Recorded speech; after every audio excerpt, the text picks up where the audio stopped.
This chair, no way. Nope. Uncle Paul, sitting on the stage. That's what he does. I don't know what I'm doing here, but I guess I can take questions. I can talk to you. I can try to tell you the truth. Maybe. So,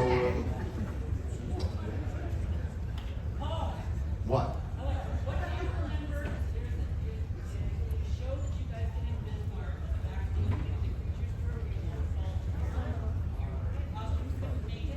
Right, yeah.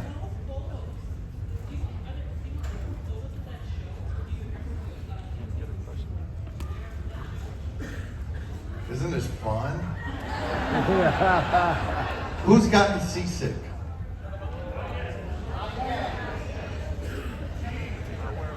If you're going to throw up, do it on the person in front of you. Yeah, there was a show in Bismarck during winter, and a lot of our costumes, all our clothes didn't make it in, so we were kind of like hodgepodge, dressed in a little of this and a little of that. So that was Bismarck. Is there a microphone? So there is. So we can all share what's going on. Sure. Everybody have a good time. This has been really awesome. Yeah, we just want to thank you, Paul, specifically. Thanks again for taking the time to do this and, just doing Kiss Cruises. This has been great. Kiss Navy, we love you. Thanks. This is awesome.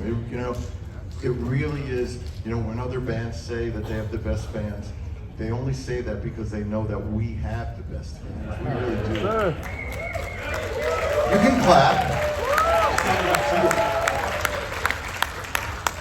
Questions? Sure, I got one right here. What's your name? Where are you from? Hi, I'm Chris Stern from the Netherlands. And my question to you is, can you tell us when and where you began writing the 4 songs for Killers? And what was the idea behind those songs? Killers was kind of like us trying to wake up from a coma. And, we had just taken a bunch of wrong turns. And I think for a while, we just forgot why we made music in the first place and what we loved about it, and kind of became more involved with trying to get approval from people that don't count, so-called peers, instead of doing what we loved and what our fans, what you loved. And I think we did a lot of stuff that, in hindsight, all of a sudden we realized, what the hell are we doing? And it's not that easy. It's not that easy to come out of a coma, and it's not that easy to get back on track after you've kind of like lost your way. And Killers was kind of the start of us trying to find our way back. And we did much better on Creatures, but Killers was us trying. And I don't think we succeeded that well, but it was a lot better than the stuff that came before it. At least it was more like what we really started out as. And we wanted to be a rock and roll band, and Creatures really cemented us saying, this is who we are, these are our roots, and we built from there. But I think a lot of our fans felt that it was kind of like if you had a boyfriend, girlfriend, husband, wife, whatever, and you cheated on them. You don't just get to say you're sorry. You have to build back trust, and you have to build back some kind of record of being consistent. And I was hoping Creatures would do it, but it took a long time after that before, we made our way back. So, long answer to your question about Killers. Good question. I got another one here as well. Come on over. What's your name? Where are you Who from? came to the cooking? Who got to eat some of the food? It's good. It's good. Yeah, pasta was really good. I had to work it off last night. That was crazy. Who was here when? Yeah, we were. Try doing that in 8-inch heels. That's a work. Yeah. Hi, Paul. question is, what inspired you to write the song Reason to Live from Crazy Nights?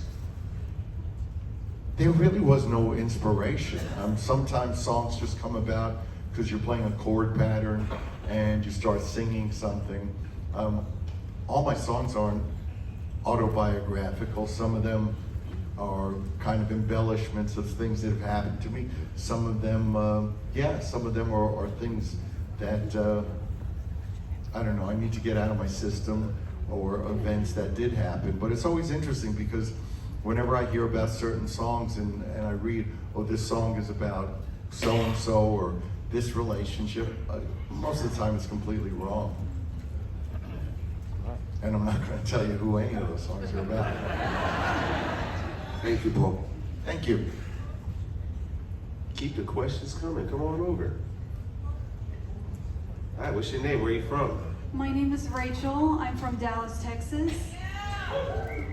My question is, what was the story behind on writing of Forever from Hot in the Shade? And what inspires you to co-write this song with Michael Brunn? Well, it's really interesting because when that song became a hit, nobody could believe that I could write something like that. So they started saying, oh, Michael Bolton's song. Michael had very, very, very little to do with the song. Matter of fact, when it became a hit, he called my office and asked for the lyrics so he could sing it. And when he started doing it, he would say, this is a song I wrote for Kiss, but he didn't even know the words. So it's really a song that I started with him because he was staying at the Sunset Marquis in LA. And one day we were outside and talking, and we went into my room, grabbed a guitar and started to play. Didn't do more than 20 minutes or so, and then I wrote the song. What was it about? Just the idea, you know, it was romanticizing relationships, the idea of something lasting forever. And most of them don't, but when, you know, the ones that do are good. Thank you. Thank you. You may have a question, but you don't have a mic. Go ahead. She had your hand up long enough. Ask. Well, I think it's pretty safe to assume that everybody is familiar with your first live action movie, or at least everybody should be at least vaguely familiar with it. It's being set for before. But do you remember doing your first CGI movie, Kiss Immortal? No?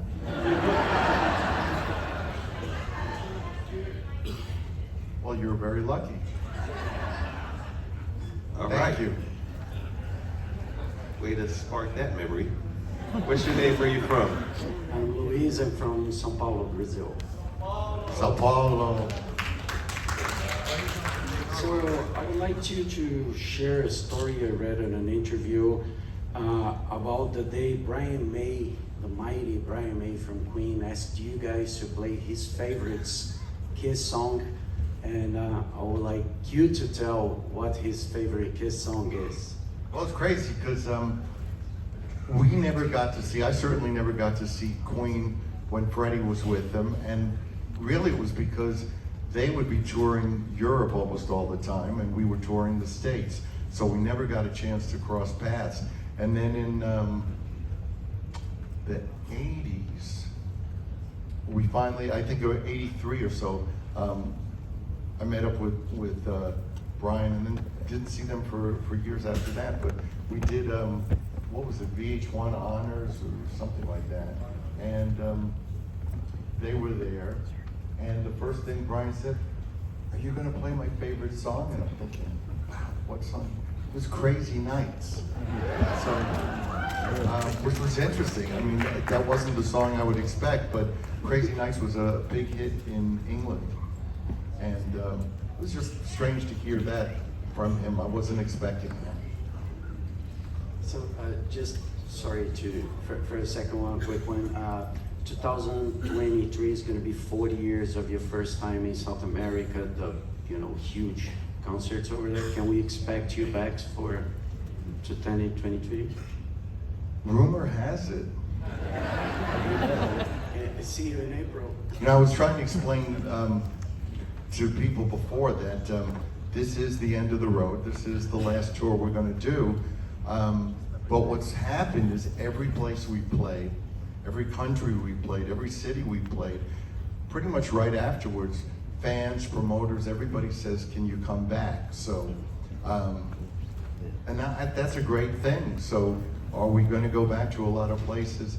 Yeah, it's the end of the road, but like I said, they keep paving the highway, so the road goes on longer than expected. And the only people that bothers are the ones who go, "Oh, you said it was going to be over." Those people don't like us, and fuck them. Great question. Come on over, my friend. Hey, what's your name? Where you from? John Cataldo from New Jersey. Which exit? 142. Okay. When you write a song, what's your process? Do you have the melody already in your head and put words to it, or do you write the lyrics and then come up with the music? Usually I start with like guitar playing. I'll start to play, and once I get a good riff or a good chord pattern, I'll just start singing. And whatever comes out usually organically becomes the basis, and then it's like a puzzle and you're filling in the blanks. So that's usually how it's done. An exception would be Love Gun. Love Gun, I heard the whole song in my head while I was on an airplane. When I landed, I grabbed a guitar and it was all there. Then I just went in the studio and did a demo of it. But as a rule, it starts with a guitar figure, a guitar pattern, and then builds from there. Thank you. Great questions. Keep them coming. What's your name? Where you from?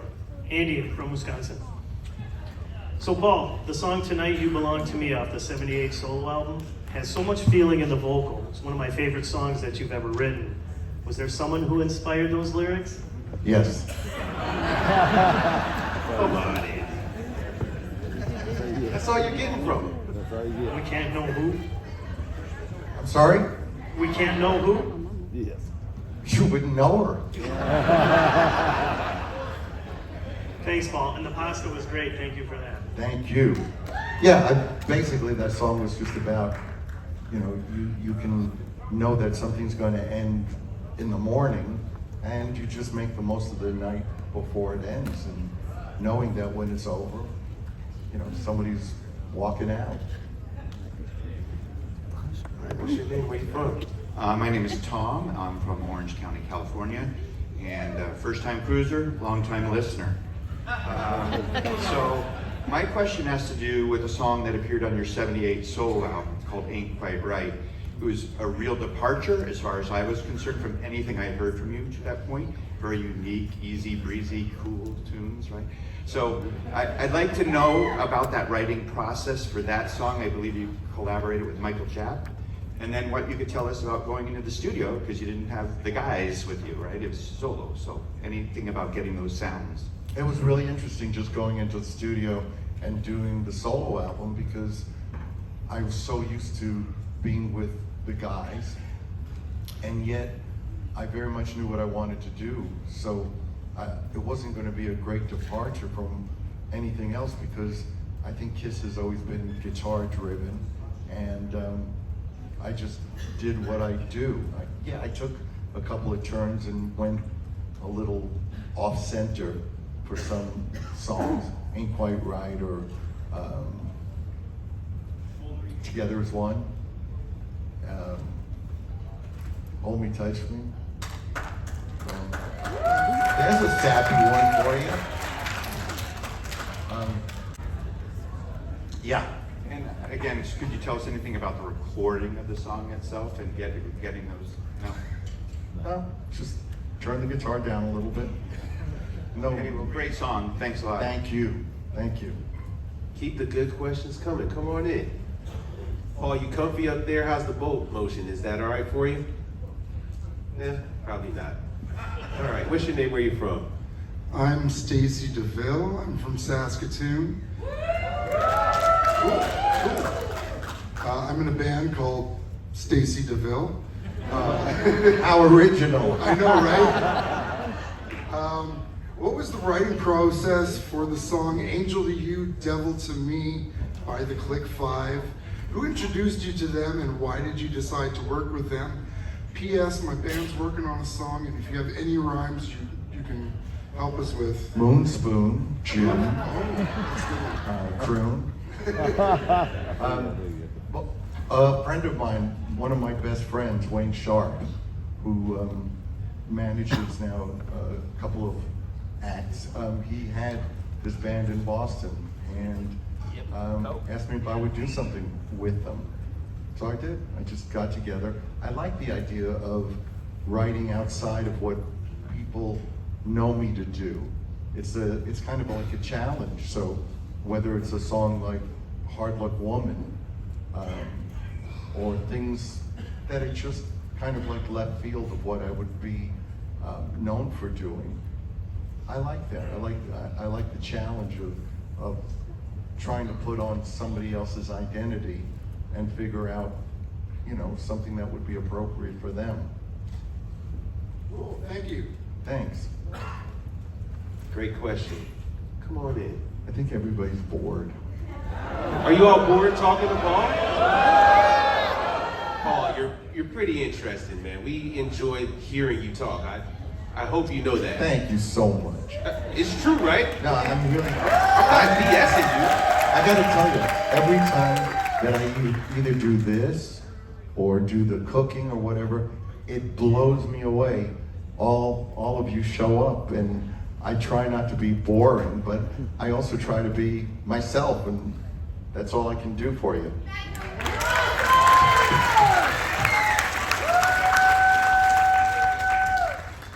What's your name? Where are you from? Hi, I'm Christy. I'm from Seattle. And I don't want to waste your time. This is not even a question. It's just a comment. My heart's beating really fast, so I apologize. But my dad brought me, choking up, my first Kiss show when I was like 8 or 9. And you guys have been a big part of my life for like a long time. And I just wanted to say thank you to you, Paul, and to everyone in the band for just being you, always putting on a good show, being sincere, and just being really great, because it's brought me and my dad together, and Oh, that's awesome. yeah, it just meant a lot. Can you meet me halfway? Come on. Come down the stairs. Hold on. There you go. This is what happens on the Kiss Cruise, guys. I mean, come on, stuff like this. Look at that. Come on.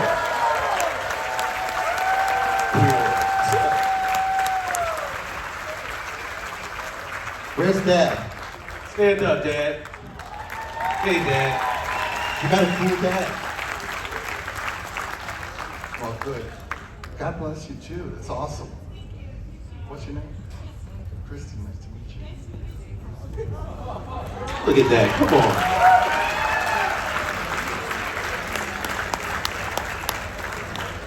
Okay. Come on over. Don't lie to me so you can meet them too. No pressure. Come on. It's Paul. Spencer Wolf from Atlanta, Georgia. And my question is, what's the craziest groupie story you have since being on? Come on, we gotta hear it. Wow, Spencer. Nope. You said Nope. Good try. Good try. Come on over. Uh-oh. I'm Sebastian from Skid Row, USA.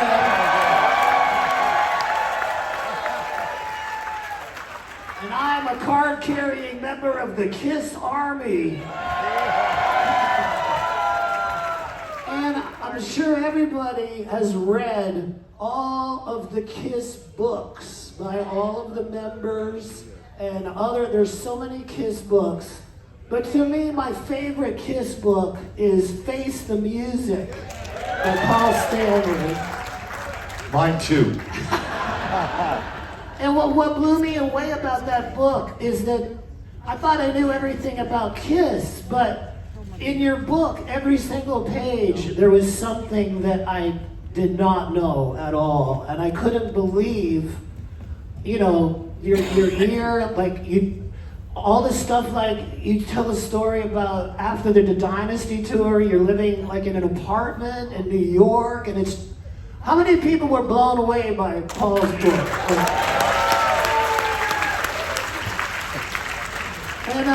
And we all love the history, the videos, Kissology, you know, and recently all of this crazy footage got posted on YouTube from like Cadillac, Michigan, and, you know, early shows, and it was only on there for a day. But my question is there any plans for like a Blu-ray with some more of that kind of footage that we all love, right?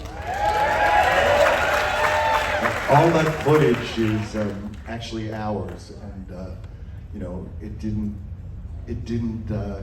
we didn't expect it to come out, but sometimes things get stolen, and yeah, we can certainly put something out.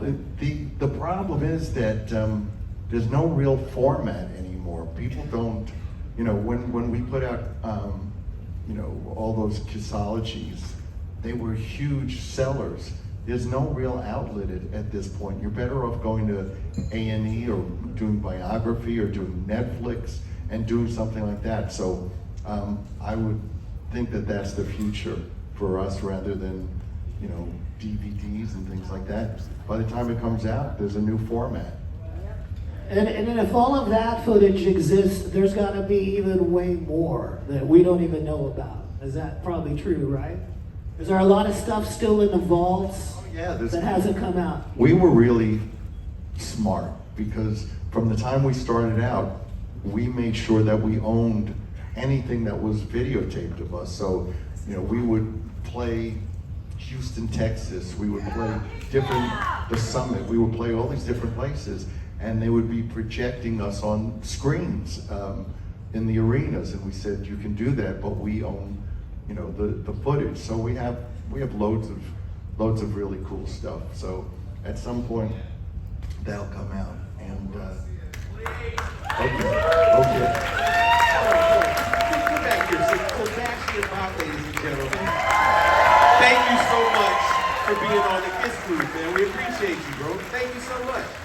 You know what Sebastian was talking about? I gotta say that the best thing that I learned doing that book was the less secrets you have, the freer you are.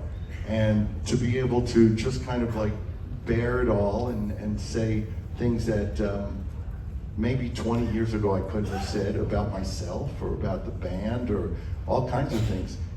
It takes a load off your shoulders, and I just think the more truthful you can be with yourself and with other people, the better you're gonna feel.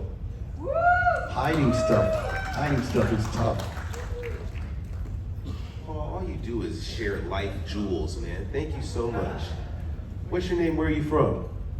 My name is Joya Clevin. I'm from Ankeny, Iowa.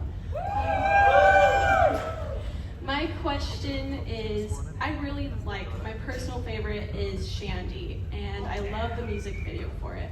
What was the kind of history to writing it and the music video to it? The song kind of came about because I had heard a song by the Hollies that was actually a song written by Springsteen, and it was called Sandy. And I wrote this song with my buddy Vinny Poncia, who was producing us at the time, and we knew we couldn't call it Sandy, and he came up with, well, why don't we call it Shandy? So in Europe, in England, and surrounding areas, a shandy is a drink. But yeah, we just came up with, you know, Shandy. That was his idea. Sorry. Also, a shandy is a great drink up there in Wisconsin. Leinenkugels, shandies. What's your name? Where are you from? I'm Cody from Kansas, and I know nobody wants He's from Kansas too. Somebody loves Kansas. I know nobody wants to think about this, But when you think about actually not touring and not having that schedule, what's the one thing that you're looking forward to doing, like with the family, or that you haven't been able to do? I do everything now, you know. I'm a lucky bastard. I ride my bike, I cook, I take my kids to school, you know, I spend time with my wife and my friends. You know, that's most important, family and friends. You know, I can count my friends on two hands and still have fingers left over. I don't embrace everybody, and I've got a lot of people I think are acquaintances and that come and go in my life. But friends are friends you can count on. You know they'll always be there for you. So I'm fortunate. I've got some good friends. I've got a great family. I have a great life. Painting. I mean, it's unbelievable. You know, I'm always looking for a new challenge, doing Phantom or whatever it is. I just think every day you wake up, if you're living properly, you may find something new and be surprised. That's how I live. Because we found this family. That's awesome. You know, really, when we started the Kiss Cruises, I thought, when the idea was brought up, I thought it was crazy. I said, who is going to go on a Kiss Cruise? I mean, and here we are, actually 12 cruises, because we just did a double one. And it's amazing because it's kind of like we are and what we built as a band. This is a tribe, this is a family.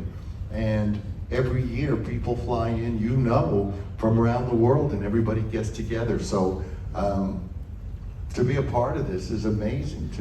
To be, you know, part of the focus of it is incredible. I mean, we're the soundtrack to your movie. I mean, it's all about you. You can always come to Kansas for supper if you get bored. I'm sorry? You can always come to Kansas for supper if you get bored. Okay. Leave your address up there. Come on into the spotlight. What's your name? Where are you from? I'm Aubrey Nancy, and I'm from Miami, Florida. Miami, Florida. My question is, at what age did you start playing guitar and singing? I always sang. My family, everybody in my family could sing. And we just used to harmonize all the time. And so that was very much a natural part of my growing up. I didn't start playing guitar till I was 13. But before that, I was singing in bands. I always knew what I wanted to be. This is what I wanted to be, and I don't recommend other people doing it, but I didn't give myself a plan B. So I really had no choice. I had to work my ass off, pardon me, my behind. I had to work my behind off. Every day, every night, 7 days a week, all I could think about was, how am I going to succeed at this? You're much better off finding something that you love doing, but also having a backup plan. You know, I give you a lot of credit for getting up here and asking a question, because how old are you? I'm 9 years old. You're 9 years old? Well, I think that's really awesome. Would I get a chance to meet you? Yes. Okay.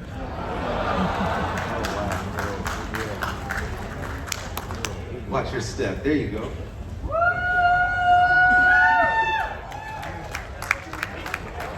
Come on, man. On the Kiss Cruise, this is the stuff that happens.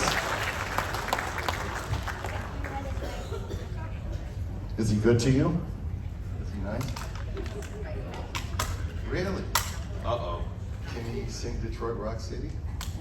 Okay, maybe he can join a band called Kiss. Nice to meet you.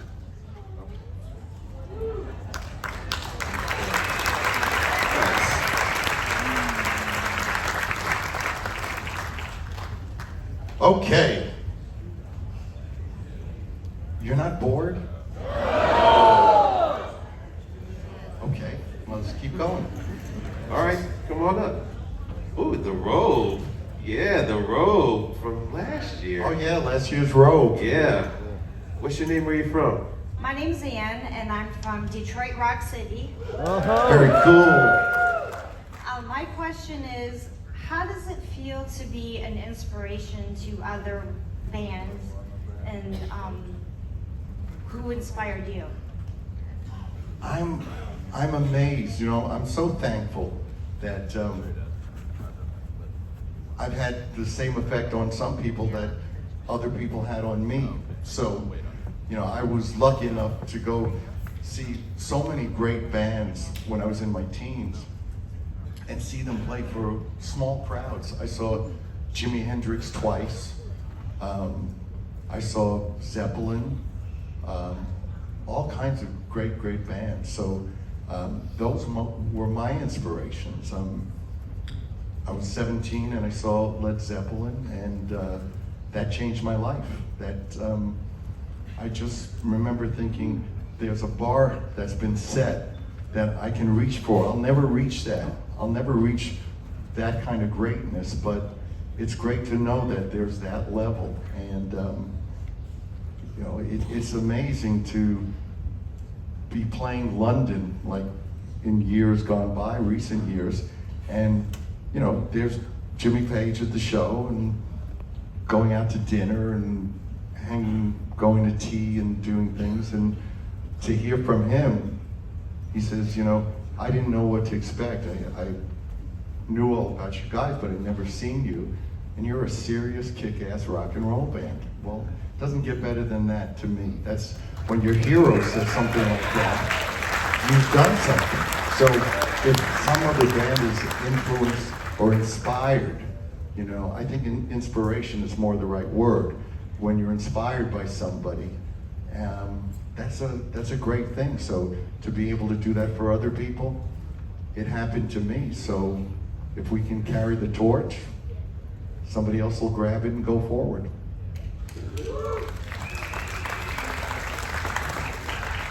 I'm not a musician, and I can't sing for nothing. Me too. But my sister and I have been coming on the past 9 cruises. I was sick the first 2 years, so we couldn't come. But you've been an inspiration to me to get better. So I just wanted to thank you. I'm in your corner all the time.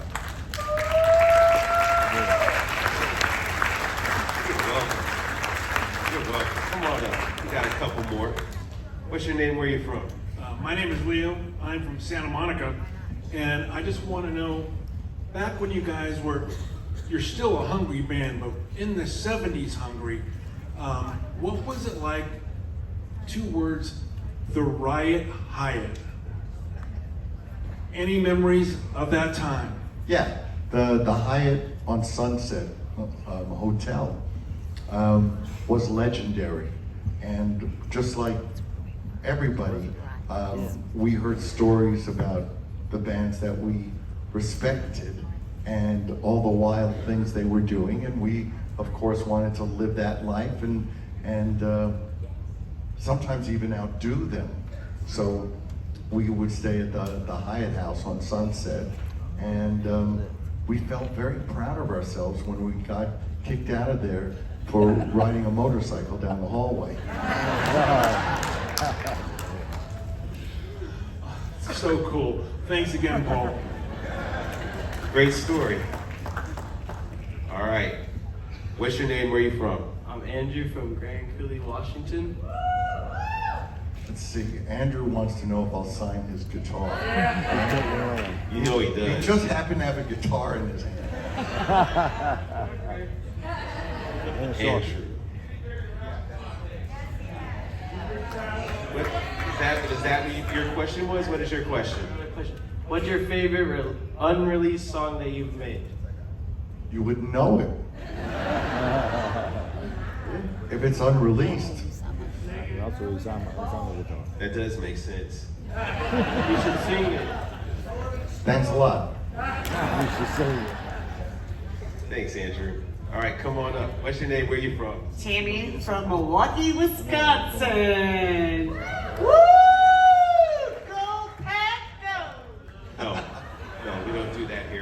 Bears house here.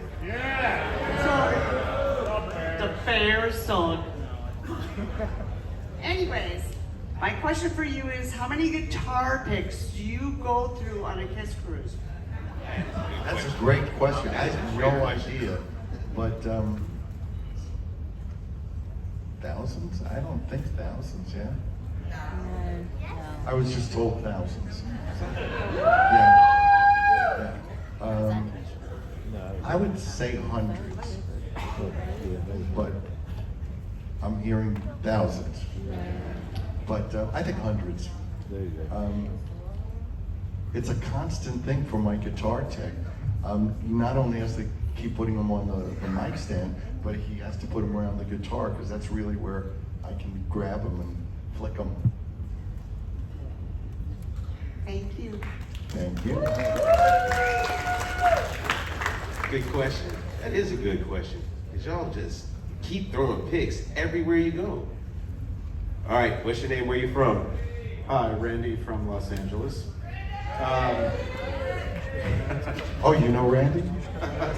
So my question is, at the completion of the solo records in '78, when you guys started to get together to record Dynasty, did you guys ever talk to each other about what you thought of each other's records? Give each other's opinions, what you liked about them, what you didn't? You know, one of the reasons we did solo albums was because while we were making that amazing film, Kiss Meets the Phantom, Ace decided that he wanted kind of out. He wanted to do his own thing. And Bill O'Coin, our manager, and Neil Bogart said, well, why doesn't everybody just do a solo album? And that's kind of putting a Band-Aid on a gushing wound. We had big problems in the band by that point. While we were making that film, nobody was really talking to each other. Gene and I were talking to each other, but there was, when we left the stage, there was no interaction. So when we did the solo albums, it was a way for us to extend, I think, the life of the band and hope that we would figure stuff out that we didn't figure out. And we never talked about each other's albums. We went in and did Dynasty, which, you know, wasn't our, it was a great album. I have mixed feelings about it because the band was in such bad shape. Peter wasn't playing on the albums, and that was a decision of our producer. You know, we used to hire producers to kind of end stalemates, particularly between Gene and I. If we had a difference of opinion, somebody had to come in and make a decision. So Vinnie Poncia, who had done Peter's solo album, decided that he wasn't going to play on the album. So, you know, the band was not in great shape. Ace wasn't in great shape. I don't think any of us were really focused on being a rock band. We were kind of living the life of being famous, kind of a little rich, and wasn't a great time. But no, we never talked about the albums. I was shocked, I have to say, when we decided to do the albums. I was worried about Ace. What is he going to do? Because he had reached a point where he wasn't very productive. He did an album that just blew me away. It was great. I remember the first time I heard Rip It Out, and I was like, whoa, you know. So he hit one out of the park. That was great. The other albums, for different reasons, I wasn't crazy about. I wasn't crazy about Gene's album. I thought that it was more about, you know, it was like a freak show. It was just, you know, and I mean that nicely. You know, it was, you know, everybody and their, you know, their dog was on the album, and the songs were it seemed to be done for shock value. And I thought that was a shame because Gene's much, much more talented than he sometimes lets on. He's somebody who likes to dismiss his bass playing, and he's a fantastic bass player. But a lot of that gets eclipsed because of either his personality or things that he'll say. So I wasn't crazy about that album. And, quite honestly, I didn't think much of Peter's album either. So there you have it. I thought Ace's album was really cool. I thought my album was really cool. And we never spoke about it, but the acrimony and the tension and everything that was there before the solo albums just kept going until we couldn't keep going anymore. Well, thank you, and thank you honestly for being the soundtrack to my life. So Thank you. Great question. Hello, what's your name? Where are you from? I'm Margaret from Sydney, Australia. Love it. You are partied out. I love it. I've got no voice. Anyway, oh my God. Paul, I've loved you since 1976. Anyway, my question is, I was at the concert in 1983 in Lisbon, Portugal, which was the first one you did without the makeup. And I've been dying. Was that funny, right? Yeah, because we didn't know, we didn't get that thing that you did on MTV, right? We didn't see any of that. So we thought it was like a rehearsal, and we're like, what's going on? It's true. Yeah, we just had no clue that you were gonna have no makeup. Well, the promoter for that first show and the shows coming after it was using photos of us in makeup. And we were done with the makeup at that point. So I remember going out on stage, and first of all, I looked across, and although we had spoken about it and rehearsed, seeing everybody without makeup on, it did feel kind of like a sound check. And everybody in the audience was confused, and it was weird. It was so bizarre. It was. And the headlines in the paper the next day was like, oh my God, Kiss without makeup. Because we were in the dark ages back Well, then. it's a shame because the tickets were sold Yeah. with you expecting one thing. Yeah. And there's these four idiots on stage, without makeup. And Gene was still trying to be the demon. Yeah. Really funny. It took Gene a long time to find, to find his way. But what my question was what was it like for you to do that on that very first It night? didn't feel that different for me because what I do is just kind of organic. It's just what I do. But to look across and see everybody else looking the way they did was pretty weird. Look, there's no way that we could compete with what you saw here or what we had been before that.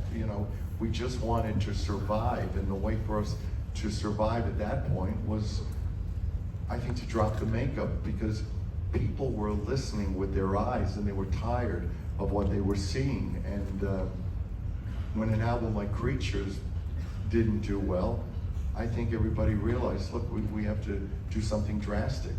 And that allowed us at some point to go back to where we started.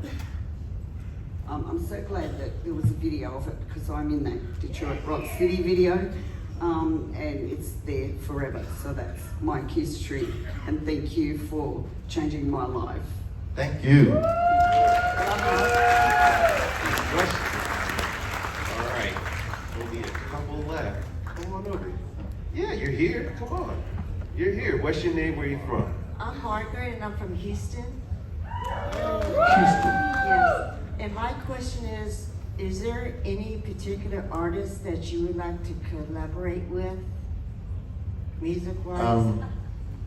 I guess if I could collaborate with anybody, it would probably be, first it would be Jimmy Page, and Rod Stewart would be really fun too. Rod loves Soul Station, so that's really cool. So, you know, that would be fun. It'd be fun to do something with him. And Jimmy, that would be amazing. Yeah, I've seen Rod Stewart in concert and he's amazing, so. He is. He's awesome. You know, when I first saw Rod in the mid-'70s, before some of you were born, he by far was the best frontman I had seen to that point. He just an amazing singer and a great, you know, communicator to the audience, a real showman, and still to this day a really great song interpreter. Thank you so much. Thank you. All right, along that line, I have a question personally asked. What is the most random acquaintance of yours that would probably surprise everybody? Like, are you friends with 50 Cent or some random person like this? Yes. Random? I can't think of anybody who's, you know, I honestly, my friends have nothing to do, most of them have nothing to do with music. And the ones that do don't necessarily play music that sounds anything like what we do. You know, it's really weird. Sometimes I'll meet somebody and I can get a sense that they don't like me, and it's because they don't like the band. And that's the stupidest thing anybody can imagine is somebody, you know, not liking you for what you do, you know. Enough said.